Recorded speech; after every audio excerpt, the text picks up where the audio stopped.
Greetings, everyone. Recently, a YouTuber commented on one of my MGTOW videos, saying that it seems that I am in denial of biology and that having women in your life makes your life better. Now, I want to first begin by saying what is a better life or not is entirely based upon one's own perception of what constitutes a better life. It is entirely subjective. Also, who is to say that biology should have the final say in what is better or not, a better life or not, that is? I mean, it's entirely a matter of one's own opinion. For example, if a person does not want to satisfy his or her biological desire to reproduce, who is to say that that is a better or worse thing to do as compared to doing the opposite of that? If a man, instead of satisfying his desire for sex, instead focuses his energy and attention on other things instead of sex and women, who's to say that that is a better or worse thing to do as compared to doing the opposite of that?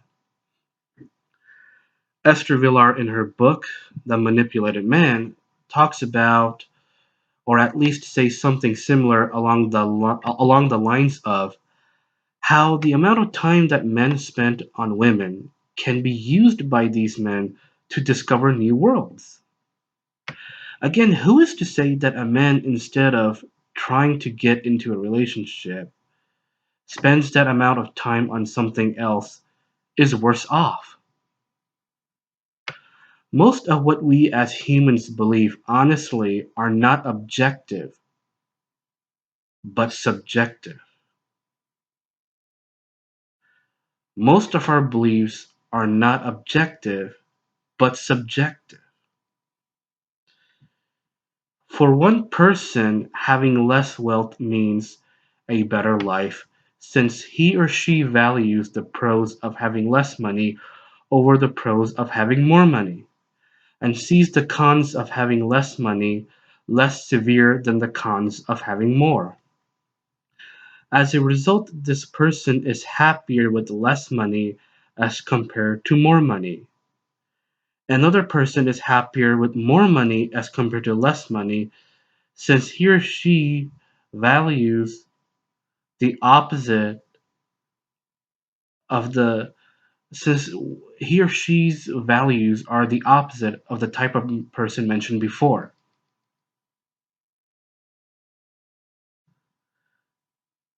One's own belief system is what shapes one's emotions. If you have a belief system, for example, where you are indifferent between having something versus not having it, your level of happiness and satisfaction will not change regardless whether you have that thing or not, assuming if all other variables are held constant. Again, this is a psychological fact that your belief system is what shapes your emotions. I would like to share another hypothetical story.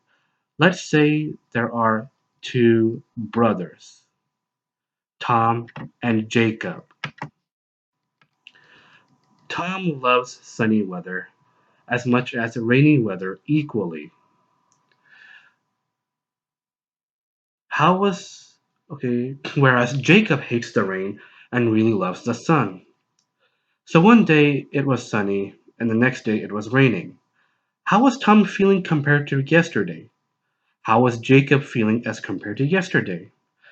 Tom is no more or less happier than yesterday, and since everything else besides the weather is the same as yesterday, he sees the rainy day as no more or less better than the day before. Unfortunately for Jacob, he is in a crappy mood, since he believes rainy days to be bad days, which leads to his negative emotions regarding rainy days, and thereby as a result goes through a crappy mood whenever it rains. The thing applied to rain in this story can be applied to money and women. Having women in your life, better or worse, is entirely a matter of your own perception. If a man sees the fact that his wife left him and and sees that as a negative thing and sees that his life is worse than before, then he will feel negative emotions such as depression or sadness, all due to his perception. See, it is not what you have more or less of. It is not what you have versus what you don't have that makes you feel happy or satisfied or anything positive or anything negative. It is your perception of what you have versus what you don't have and how and your surrounding and the things in your surrounding versus the things not in your surroundings. It is your perception of these things that determines whether you'll be happy and satisfied or that you'll feel the opposite or somewhere in between. But anyways, going back to this man. But if this man changes his perception of his wife leaving him as, hey, she was not a woman worth having, and that I am better off than before she left me, and that I am better off without any woman as well, then his singlehood will become a greater source of happiness as compared to being in any relationship entirely due to his perception of being single versus being in a relationship. Whether having women or not makes your life better or not is entirely dependent upon how you perceive both scenarios. The mind is truly a powerful thing. Now, a woman can make a man's life better by X amount. I don't have a problem believing that. But at the same time, I would also argue that there are alternate ways that a person can make his or her life better by X amount. If you ask me, the less you are dependent upon others for your happiness, joy, fulfillment, validation, and etc., the more independent you are of others and the stronger of a person you are. And if you ask me, that is a better life and a better position to be in. In the words of Albert Einstein, and I quote, if you want to live a happy life, tie it to a goal, not to people or things. Thanks for listening, and that is it for now.